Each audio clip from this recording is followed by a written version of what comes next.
Bismillahirrahmanirrahim. Assalamualaikum warahmatullahi wabarakatuh.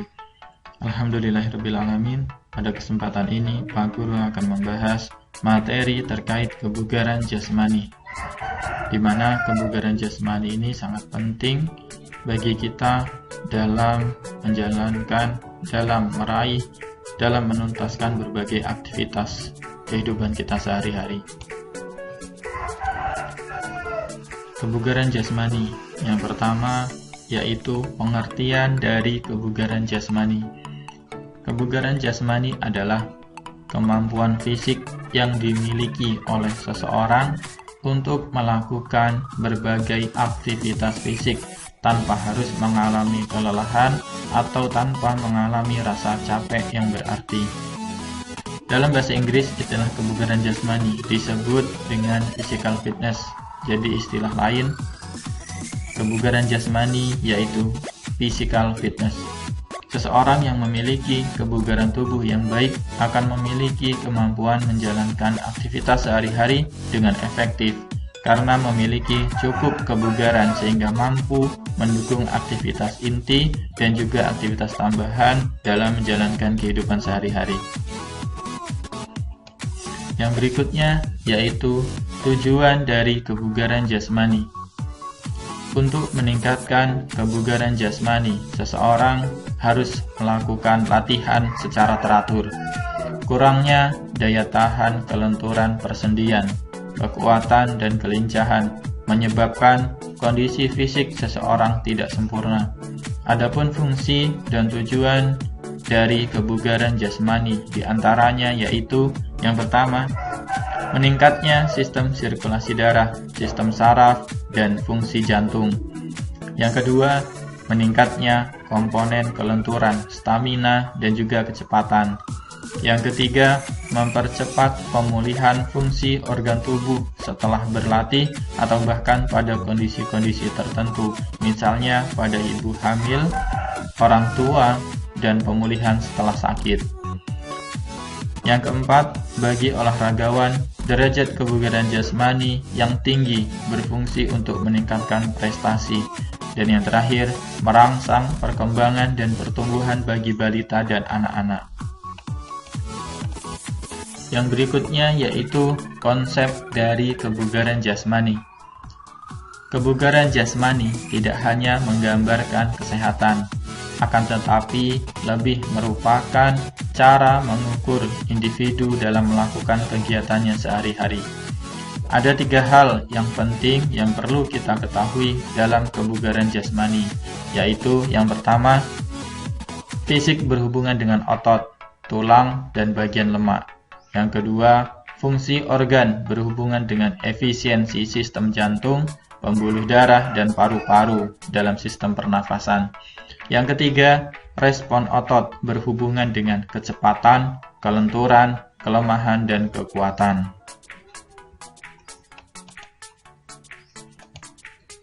Yang berikutnya yaitu manfaat dari kebugaran jasmani.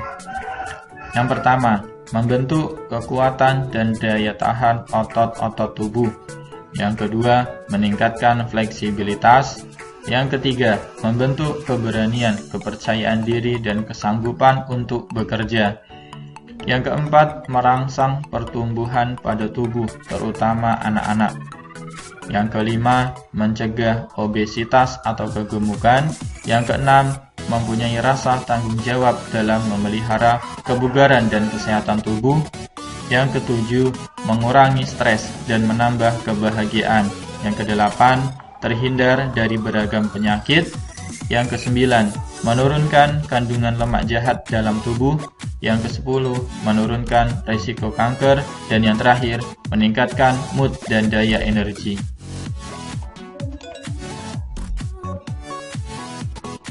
Unsur-unsur kebugaran jasmani. Ada beberapa unsur dalam kebugaran jasmani. Yang pertama yaitu kekuatan, atau istilah lainnya yaitu strength. Kekuatan dapat dikatakan sebagai kondisi tubuh yang mampu mempergunakan otot ketika dibebankan untuk menjalankan suatu aktivitas. Otot yang kuat dapat diraih dengan latihan berat yang dilakukan secara rutin dan konsisten. Salah satu cara untuk melatih kekuatan otot adalah dengan melakukan latihan angkat beban. Beberapa bentuk latihan kebugaran jasmani lainnya untuk melatih kekuatan otot adalah sebagai berikut. Yang pertama, bisa kita raih dengan melakukan push up, yaitu untuk melatih kekuatan otot lengan. Kemudian bisa juga dengan melakukan sit up, yaitu untuk melatih kekuatan otot perut. Atau bisa juga dengan melakukan squat jump yang berfungsi untuk melatih kekuatan tungkai dan otot perut. Dan masih banyak latihan yang lainnya. Unsur yang kedua yaitu daya otot atau muscular power. Daya otot merupakan kemampuan seseorang dalam memanfaatkan kekuatan maksimum dalam waktu yang sesingkat-singkatnya. Daya otot berkaitan dengan sistem anaerobik dalam proses pemenuhan kebutuhan energi. Latihan kebugaran jasmani yang dapat dilatih guna meningkatkan kemampuan daya tahan otot diantaranya. Yang pertama, vertical jump, yaitu untuk melatih daya ledak otot tungkai. Kemudian yang kedua, front jump untuk melatih kemampuan otot betis dan tungkai. Yang ketiga, side jump, melatih daya ledak otot tungkai dan paha. Dan masih banyak contoh yang lainnya. Unsur yang ketiga yaitu kelincahan atau agility. Kelincahan merupakan kemampuan seseorang dalam menyesuaikan diri dengan posisi-posisi tubuh seperti dari depan ke belakang atau dari kiri ke kanan. Salah satu jenis olahraga yang mengandalkan kelincahan adalah bulu tangkis dan juga sepak bola. Beberapa jenis latihan fisik yang dapat melatih kelincahan diantaranya adalah lari zigzag dan naik turun tangga. Unsur yang keempat yaitu kelenturan atau flexibility. Daya lentur atau kelentukan merujuk pada efektivitas tubuh manusia dalam menyesuaikan diri dengan gerakan atau aktivitas yang mengandalkan kelenturan tubuh.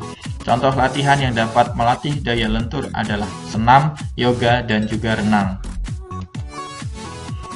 Unsur yang berikutnya yaitu daya tahan atau endurance. Daya tahan merupakan kemampuan seseorang dalam menggunakan organ tubuhnya seperti jantung, paru-paru, dan sebagaimana secara efektif dan efisien untuk melakukan aktivitas. Berbeda dengan kekuatan, daya tahan tubuh dapat dilatih dengan latihan-latihan ringan seperti lari dan juga jogging yang dilakukan secara rutin setidaknya 30 menit setiap harinya. Unsur yang berikutnya yaitu koordinasi. Koordinasi adalah kemampuan seseorang dalam mengintegrasikan gerakan tubuh berbeda ke dalam satu gerakan yang efektif. Kemampuan koordinasi tubuh dapat dilatih dengan cara memantulkan bola pada tembok dengan tangan kanan dan menangkapnya kembali menggunakan tangan kiri. Intinya, latihan koordinasi membutuhkan kemampuan gerak insting yang kuat sekaligus konsentrasi yang tinggi. Unsur yang berikutnya yaitu keseimbangan atau balance. Keseimbangan merupakan kemampuan untuk mengendalikan organ dan saraf otot sehingga dapat mengendalikan gerakan tubuh dengan baik. Salah satu cabang olahraga yang mengandalkan kemampuan keseimbangan adalah senam dan juga loncat indah. Latihan-latihan fisik yang berguna untuk melatih keseimbangan diantaranya yaitu latihan sikap lilin, berjalan di atas balok kayu, dan berdiri dengan tangan sebagai tumpuannya.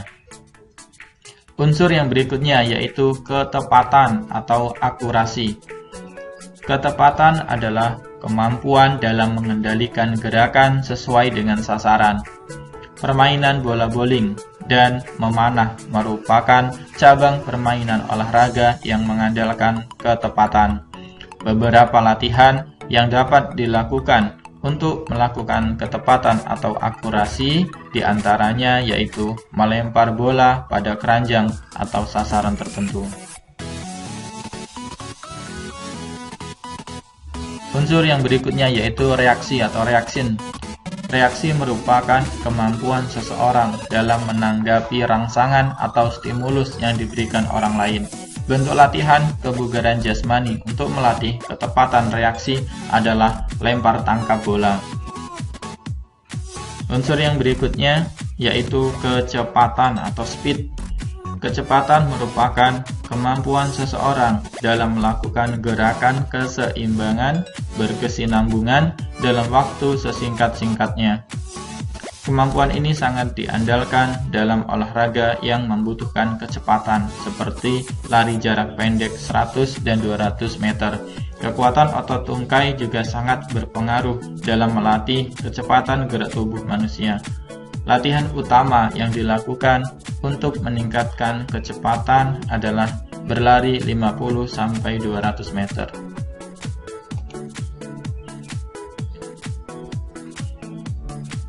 Poin berikutnya yaitu tes untuk mengukur tingkat kebugaran jasmani seseorang. Setiap orang memiliki tingkat ketahanan fisik dan kebugaran yang berbeda-beda. Fungsi tes kebugaran jasmani dapat menjadi indikasi kemampuan tubuh seseorang dalam beraktivitas. Tingkat kebugaran seseorang dapat diketahui melalui tes-tes berikut. Yang pertama yaitu jenis gerakan. Kebugaran jasmani dapat diperoleh dengan melakukan gerakan yang sesuai dengan kemampuan tubuh, yakni diawali dengan melakukan gerakan yang mudah, lalu intensitas dan tingkat kesulitan gerakan tersebut dapat ditingkatkan seiring dengan kemampuan tubuh yang semakin bertambah. Yang kedua yaitu frekuensi. Latihan kebugaran jasmani yang ringan dan dilakukan secara rutin dapat memberikan efek yang bagus bagi tubuh dibanding latihan berat yang dilakukan hanya sesekali. Frekuensi latihan yang konsisten, seperti 3 kali dalam 1 minggu, dibutuhkan untuk membentuk kekuatan tubuh yang prima. Yang ketiga yaitu waktu. Waktu dan durasi latihan pun menentukan tingkat kebugaran jasmani seseorang. Waktu latihan kebugaran jasmani ditentukan dari tingkat ketahanan tubuh yang dimiliki seseorang. Umumnya, orang-orang yang tidak terlalu rutin dalam berolahraga dianjurkan untuk melakukan latihan fisik setidaknya 30 menit setiap harinya untuk menghindari kelelahan yang berlebihan. Poin yang terakhir yaitu faktor yang mempengaruhi tingkat kebugaran jasmani. Sudah tentu bahwa tingkat kebugaran jasmani seseorang berbeda-beda, maka faktor-faktor inilah yang mempengaruhi tingkat dari kebugaran jasmani seseorang. Yang pertama yaitu umur. Semakin tua, maka tingkat kebugaran jasmani juga akan menurun. Kemudian jenis kelamin, antara laki-laki dan perempuan tentu berbeda. Yang ketiga keturunan atau genetik. Kemudian yang keempat makanan. Maka penting anak-anakku sekalian dalam mengkonsumsi makanan yang baik dan makanan yang sehat. Yang kelima yaitu tidur atau istirahat. Maka sudah tentu istirahat ini menjadi faktor yang penting dalam kebugaran jasmani. Yang berikutnya yaitu rokok. Hati-hati, terutama untuk laki-laki, hindari merokok karena merokok akan mengurangi tingkat kebugaran jasmani. Yang berikutnya faktor lingkungan, dan yang terakhir faktor latihan dan olahraga. Demikian materi terkait kebugaran jasmani, semoga bermanfaat. Pak Guru akhiri, billahi bisabilil haq, astabiqul khairat. Assalamualaikum warahmatullahi wabarakatuh.